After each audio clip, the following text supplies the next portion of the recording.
Welcome to Mocktails with Sarah Morgan. I'm Sarah, head of nutrition innovation at Rootine, clinical nutritionist, and today we have Rachel Sanders. She is a CEO, founder, and a young mom of two. Rachel, welcome today. Thank you, and thanks for calling me young. So we were talking a little bit before the show about some of your health struggles. Tell me a little bit about that. You know, Sarah, one of the things that I just haven't been able to fix is I constantly have this focus problem at like 2 to 3 p.m. I'm good in the morning and then I'm good after 4, but that 2-hour period, I just cannot get rid of my brain fog. Yeah, that's a really common time. What happens for a lot of that brain fog, kind of mental fatigue in the afternoon is your cortisol levels naturally dip. Cortisol is our wakeful hormone. We also have other neurotransmitters like dopamine, adrenaline, acetylcholine. A lot of people haven't heard of that one, that are important for mental energy. So likely you're having a dip with some of those neurotransmitters and hormones at that time of day. And there are some easy ways to improve your mental performance in the afternoons. What are some of those ways? Well, I love different adaptogens, different products that basically help your body kind of recover from pushing yourself hard all day, right?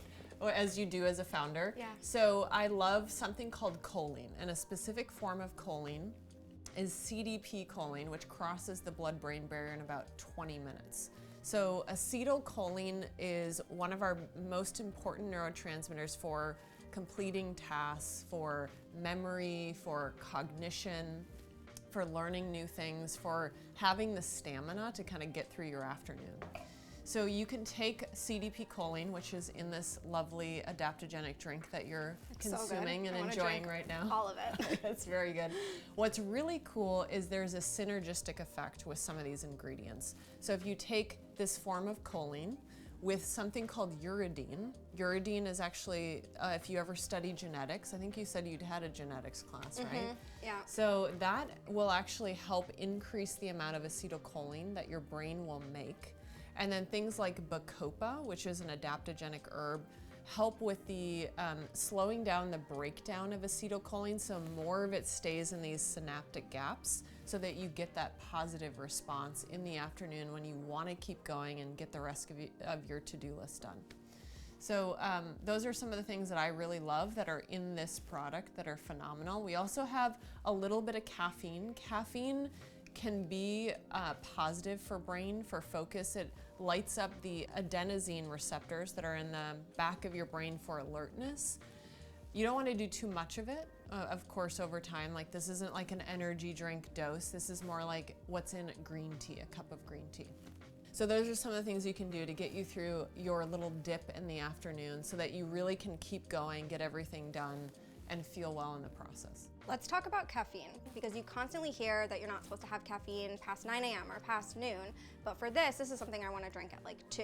Is that caffeine going to affect me, that amount, or is it something that's just going to help me focus but not really have that same impact as a coffee? Yeah, it's a great question. So one, it depends on dose when we're talking about a substance. So this is a very small amount of caffeine. So likely for most individuals, this isn't going to impact your sleep at night, but it could be enough to, with the other ingredients, help you stay focused throughout the afternoon. The other thing is genetics. So when we look at individuals who have slower caffeine metabolism, they're the ones who are going to be more impacted by smaller doses of caffeine, but likely this isn't going to be a problem for them. Yeah, so I would say, like, with high confidence, most people would be able to have a small dose of caffeine like this and still sleep well at night. And so if I keep drinking this, which I'm definitely going to do because it tastes so good, what are some of the benefits that I can expect to see?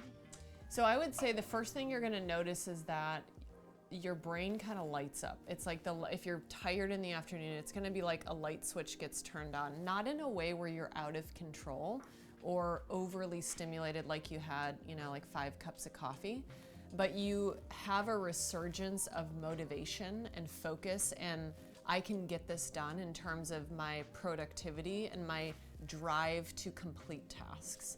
So those are some of the things that change once those neurotransmitters start to be synthesized and they have activity in the synaptic gap between your neurons.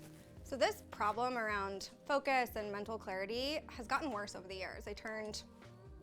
I'm now in my mid-30s, And I've noticed it get worse as I've gotten older. Is there something to that? Are women seeing that more when they age? Yeah, I think what happens is we don't sleep well. We're really stressed out, so that stresses our brain out. It fries our neurons when we're constantly sending these signals to be alert and kind of intensify our days in terms of all the things we have to complete. So our bodies and our brains get tired from that. We notice that, right? Or again, we have this dip, and also we're fighting a little bit against the afternoon siesta, natural circadian rhythm where our bodies kind of want to have a period of rest in the afternoon. Now, in American culture, we don't build that in as something we do. So this is a great alternative as a way to keep yourself going. In addition to supplementation, are there one or two lifestyle-based recommendations that you would offer for people that are struggling like me with focus and that mid-afternoon dip? Yes, so one is get outside. So it's really important to move. So movement also helps stimulate some of these neurotransmitters. So if you can get outside, you get some bright sunlight as well, that kind of tells your brain, hey, it's time to wake up. We don't want to go to sleep yet. We don't want to power down. And then you get yourself moving, which is going to stimulate things like dopamine and again, acetylcholine, which is a big missed neurotransmitter that's critical for our focus. I'm someone who has not the best HRV, constantly in high stress. As a founder, as a mom, I'm running around like a crazy person. Does stress impact mental clarity or focus ability? Yeah, absolutely. So what happens is, when you mentioned heart rate variability, so this is the beat to beat variability, it's a measurement of your total body burden of stress. And if that's high, what happens is you're making a lot of cortisol, and it tells your brain, Rachel, be alert and notice everything. Okay, so in the beginning, that's really good because you notice things like, oh no, this is a danger point, or I have to get this done. But over time, your brain gets tired. It gets fatigued from that very high signaling all the time. And so your brain can kind of eventually get to a place where it's really faltering in terms of what it should focus on, and you kind of can miss things, or your motivation starts to drag. We talk a little bit about HRV, which is, of course, something that you can measure on like an Oura Ring or an Apple Watch. When it comes to focus, it's not as much on these wearables and biometric data. What are some of the kind of biological data points that you're looking at to make sure this is working? Yeah, so we are looking at doing a research study with an NIH-funded lab where we can actually measure brain activity in the prefrontal cortex and figure out really where neural signaling is improving, and then we're going to transfer that to functional MRI imaging so we can really see the changes in the brain that are positive around this product. Gotta have more of it. I know, Cheers. It's so good. Cheers. Cheers to focus. Cheers to focus. So one of the things that I'm constantly thinking about now that I've gotten a little bit older is my long-term health, and not only my longevity, but also my health span. I want to be thriving when I'm 90. And obviously brain health is a big piece of that. What can you do now that can help support your long-term brain health so at 90 you are sharp and alert and doing all the things you want to do?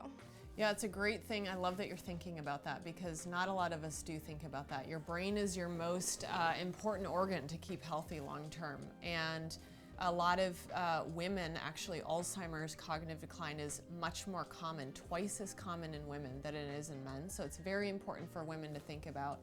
And doing things that are going to support some of these neurotransmitters to be balanced throughout your day is really important. So acetylcholine, we keep bringing up that neurotransmitter, is actually being studied in things like Alzheimer's and dementia. And the reason for that is we see an abnormal decline in these neurotransmitters in the brains of individuals that have Alzheimer's. So the more you can support balance and positive neurosynthesis of these chemicals, the better your brain is going to be long term. I love that.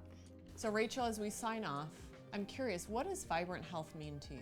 It's really about doing all the things that I want to be able to do with the people that I love and want to do them with. The metrics are great, checking your levels, making sure your hormones are stabilized, making sure your HRV is optimized, is all really in service of having that just like really happy, thriving life and really just being able to enjoy your day to day. I love that. Cheers. Cheers. Oh, that's so good. Oh, I love this. So refreshing.